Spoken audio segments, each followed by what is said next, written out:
नमस्कार, मैं हूं संजय शर्मा। आप देख रहे हैं 4PM news network. Rahul Gandhi की भारत जोड़ो यात्रा कई अलग अलग एंगल से भारतीय जनता पार्टी को परेशान कर रही है। कई कई नए पेच फंस रहे हैं। जिसने भी ये यात्रा प्लान की है, जिसने भी इस यात्रा की डिजाइन की है, जो भी इसके पीछे है, तारीफ की जानी चाहिए। शतरंज ऐसी बिछाई है कि एक प्यादा चलता है और सामने वाले का वजीर तड़पने लगता है। यात्रा परेशान कर रही है भारतीय जनता पार्टी को। यात्रा परेशान कर रही है प्रधानमंत्री नरेंद्र मोदी जी को। यात्रा परेशान कर रही है गृह मंत्री अमित शाह जी को। और यात्रा परेशान कर रही है जेपी नड्डा को, संगठन को। हर पड़ाव पर, हर मुकाम पर एक नया एंगल, एक नया विजन जो दिन भर सोशल मीडिया पे छा जाता है। यात्रा दिल्ली आई और फिर राहुल गांधी ने जो दांव चला, उसने साहिब को बहुत परेशान कर दिया। आज इसी पर चर्चा। दरअसल कन्याकुमारी से शुरू हुई राहुल गांधी की यह यात्रा 107 दिनों में 9 राज्यों के 46 जिलों से होकर गुजरी है और दिल्ली के लाल किले तक पहुंचकर एक नया मुकाम हासिल कर चुकी है। इस दौरान इस यात्रा ने लगभग 3000 किलोमीटर का सफर तय किया है और अब सिर्फ 548 किलोमीटर की यात्रा बाकी है। कांग्रेस ने 150 दिनों में 3500 किलोमीटर पैदल यात्रा का टारगेट बनाया है। अभी 3 राज्यों यूपी, पंजाब और जम्मू कश्मीर से यात्रा का गुजरना बाकी है। लेकिन असली हलचल तो इस यात्रा के दिल्ली पहुंचने के बाद शुरू हुई है।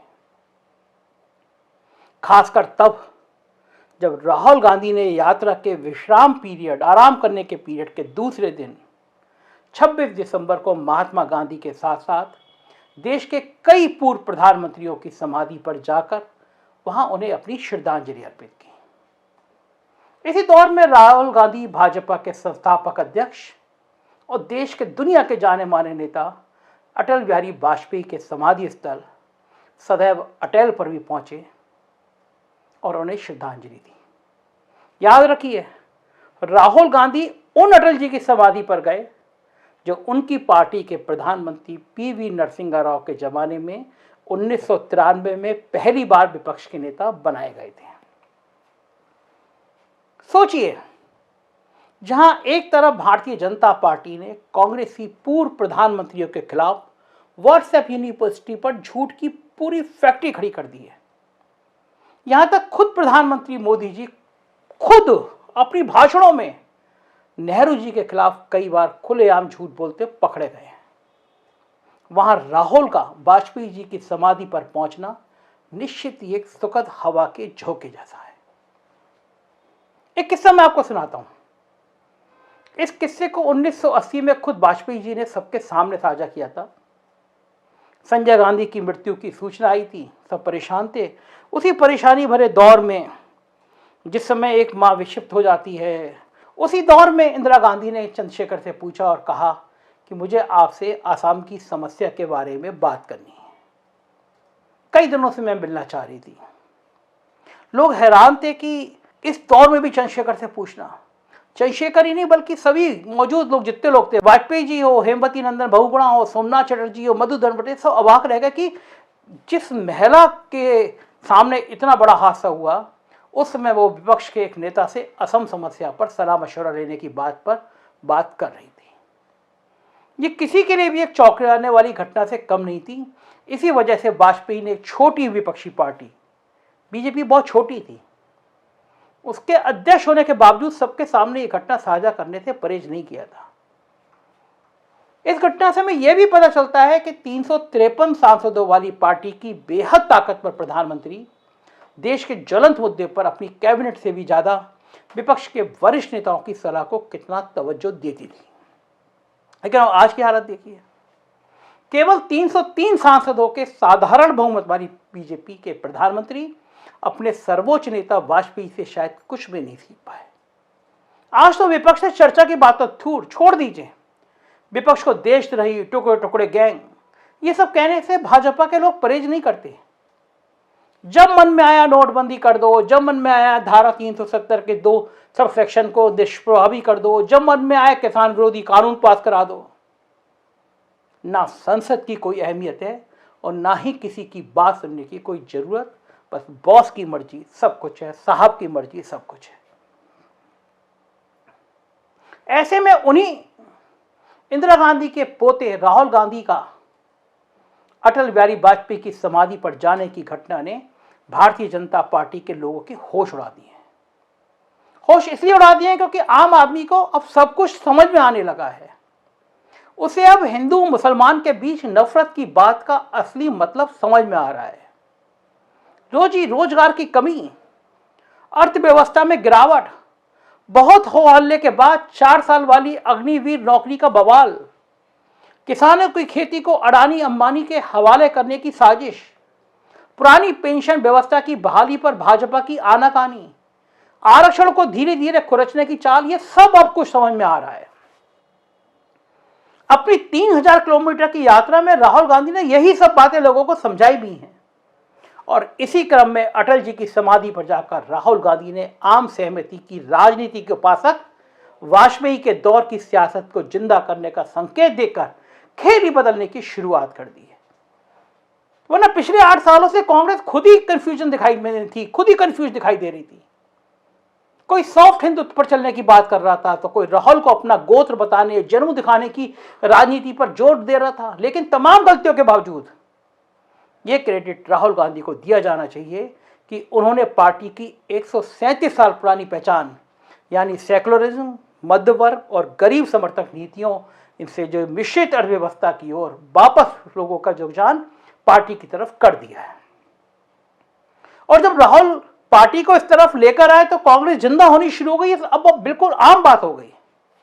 और जब कांग्रेस जिंदा होनी शुरू हो गई तो व्हाट्सएप यूनिवर्सिटी के प्रोपेगेंडा पर राजनीति करने वाले, 12वीं के बाद इंटर करवाने वाले, 3 शताब्दी के संतों को एक जगह इकट्ठा करके चर्चा करवाने वाले, कांग्रेस मुक्त भारत से लेकर क्षेत्रीय दल मुक्त भारत का नारा लगवाने वाली पूरी जमात की रातों की नींद उड़ने लगी। और यह सब इसलिए हुआ क्योंकि राहुल ने ब्रांड वाजपेयी की सियासत की चाशनी में कांग्रेस को संजीवनी देना शुरू कर दी। ब्रांड वाजपेयी की सियासत मैंने इसलिए की क्योंकि एक बार वाजपेयी ने कांग्रेस से अलग गवर्नेंस मॉडल की बात पत्रकारों के सवाल पर बड़े चुटीले अंदाज में कहा था, सत्ता में आने पर सबका कांग्रेसीकरण हो जाता है। वाजपेयी के इस बयान के आसरे आप समझ सकते हैं कि हिंदुस्तान की राजनीति में लखनऊ तहजीब की राजनीति को आरएसएस की संकीर्णता से ऊपर रखने वाले वाजपेयी की क्या अहमियत थी और क्यों उनकी अहमियत और उनके राजधर्म की जरूरत आज राहुल गांधी महसूस कर रहे हैं। वैसे खुद वाजपेयी की पार्टी के लोगों ने तो उनके राजधर्म को 20 साल पहले ही रद्दी की टोकरी में फेंकने का काम कर दिया था। लेकिन सियासत में वाजपेयी के राजधर्म की अहमियत कभी रद्दी की टोकरी में फेंकी नहीं जा सकती थी। 2 और मामलों में राहुल गांधी ने वाजपेयी की समाधि पर जाकर बड़ा संदेश देने की कोशिश की। मैं बताता हूं पहला संदेश क्या है। पहला संदेश है, कांग्रेस का आधार वोटर ब्राह्मण, दलित और मुस्लिम रहे हैं। एक दलित नेता के हाथ में अब कांग्रेस की बागडोर है और वो बार बार कुछ ऐसा बोल रहे हैं जिसकी काट संघ और भाजपा दोनों के पास नहीं है। चाय वाले के सामने कांग्रेस ने एक ऐसे दलित नेता को खड़ा कर दिया है जिसकी कोई चाय भी नहीं पीता। बड़े आराम से कहते हैं खड़गे जी, मोदी जी आप तकदीर वाले हैं, लोग तो आपकी चाय पी लेते हैं, हम तो उस बिरादरी से आते हैं जिसकी कोई चाय भी नहीं पीता। जरा सुनिए खड़गे जी को। हमको पूछते हैं, खासकर मोदी जी और शाह, 70 साल में कांग्रेस ने क्या किया? अरे भाई 70 साल में अगर हम कुछ नहीं करते तो आप लोकतंत्र नहीं पाते थे। और आपके जैसा आदमी जो हमेशा क्लेम करते हैं मैं गरीब हूं, मैं वो, हम भी गरीब है, हम तो गरीब से गरीब है, हम तो अछूतों में आते हैं, कम से कम तुम्हारी चाय तो कोई पीता है, मेरी चाय भी नहीं पीता कोई। और फिर बार आप बोलते हैं कि मैं गरीब हूं, मेरे को किसने गालियां दिया, मेरी किसी ने कुछ कहा, मेरे को कुछ, तेरी हैसियत क्या है कहा। अरे ऐसे बात कह के अगर आप सिंपैथी जमाने की कोशिश करें तो लोग अब होशियार हो गए, उतने बेवकूफ नहीं है। एक बात चलती है, एक बार अगर झूठ बोलेंगे लोग सुन लेंगे, 2 बार भी बोलेंगे तो भी सुन लेंगे। कितने बार झूठ बोलेंगे, झूठ पर झूठ, ये झूठों के सरदार है। और ऊपर से बोलते हैं ये लोग देश को लूटे कांग्रेस वाले। यही खड़गे जी अब स्वतंत्रता आंदोलन में संघियों के पुरखों की भी खोज खबर ऐसे ले रहे हैं जिससे पूरी भगवा ब्रिगेड तिलमिला रही है। बेचारे साहब को भी जवाब देते नहीं बन रहा, उल्टे वो उनके साथ फोटो खिंचवाकर वायरल करा रहे हैं ताकि दलितों में संदेश चला जाए कि साहब खड़गे जी की बड़ी इज्जत करते हैं।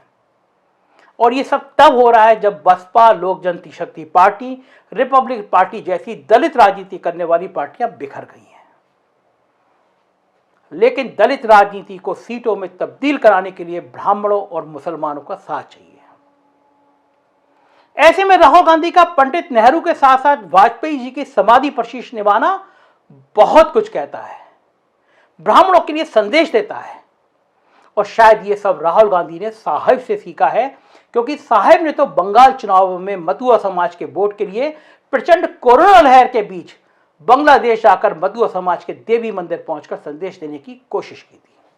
और दूसरा संदेश, वाजपेयी ने एक बेहतरीन 24 दलों की एनडीए गठबंधन सरकार चलाई थी, याद होगा आपको एनडीए गठबंधन। इस गठबंधन में सरकार वाजपेयी चला रहे थे तो गठबंधन जॉर्ज फर्नांडिस चला रहे थे। ऐसे में सवाल उठता है कि क्या भविष्य में सरकार खड़गे चलाएंगे और गैर भाजपा गठबंधन राहुल गांधी चलाएंगे? तो इसका जवाब 2024 में मिल पाएगा और तब तक हमें इंतजार करना चाहिए और 4 PM देखना चाहिए। यूपी की खबरें देखना हो तो 4 PM यूपी, बिहार की खबरें देखना हो 4 PM बिहार, और गुजरात की खबरें देखना हो तो 4 PM गुजरात। सब्सक्राइब करिएगा। शुक्रिया, धन्यवाद, थैंक यू।